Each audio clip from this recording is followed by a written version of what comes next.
I never believed in ghosts. Like, seriously, I didn't. Even now, I don't think what happened to me was paranormal, but I actually wish it had been, because ghosts make more sense than what I experienced. This happened about 4 years ago, right after I graduated college. I finally got my first full-time job and moved into a smaller rental house just outside of town.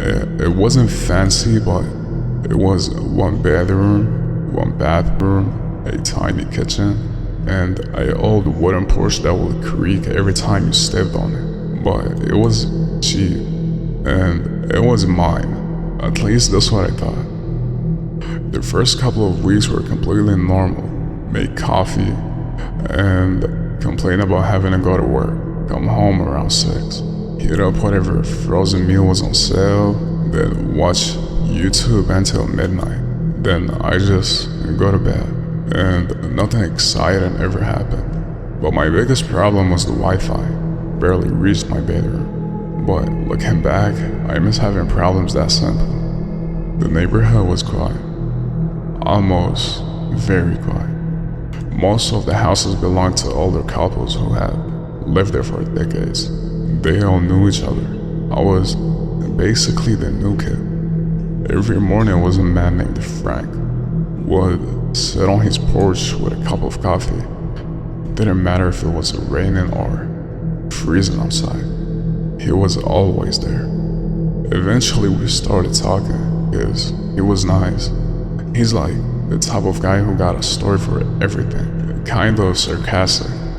The one afternoon he looked over at my house and asked, "So, how's the place treating you?" I shrugged and I was like, "Yeah, it's good." He stared at me for a second, longer than people normally do. Then he smiled. Good. That was it. Just good. It felt like he wanted to say something, but he didn't. I didn't think much of it. But a few days later, I was unpacking the last of my boxes when I noticed something strange. One of the kitchen cabinets was already full. Not with dishes, not with food, just notebooks. Dozens of them. Old spiral notebooks, stacked nearly from the top to bottom. I figured that the previous tenant forgot them, but I was curious, so I grabbed one. The cover just had a date written on it. March 12th. No year, no nothing. I just opened it. Every page was filled with the exact same sentence, over and over and over again. "Don't forget to lock the bedroom door," hundreds of times. Same handwriting, same sentence, nothing else, just "Don't forget to lock the bedroom door." I just laughed, honestly, cause I thought it was some weird joke. Maybe someone was practicing handwriting. Maybe an art project, who knows? So I closed the notebook and put it back, didn't think about it again. At least, not that day. That night, I was laying in bed scrolling through my phone when I heard something. A soft, metallic sound, like someone gently trying to door knock. I sat up, listened, nothing. I walked through the house, checked every window, every door, but everything was closed. Probably just the old pipes, or the house settling. That's what I told myself, so I just went back to bed. The next morning, I noticed my bed door was closed, and I always slept with it open. It wasn't a habit, but I just liked getting that airflow from the hallway. I actually remembered opening it before going to sleep, so I figured maybe I closed it without realizing. People forget little things all the time. It's not a big deal. But later that evening, I stopped by Frank's porch after work. He asked me, how was he settling it? I told him everything was fine then. As a joke, I mentioned the notebooks. The smile disappeared from his face. Not instantly, but slowly. Like he was trying not to react. What notebooks? I said, the was in the kitchen's cabinet. He stared at me, then asked something that made absolutely no sense.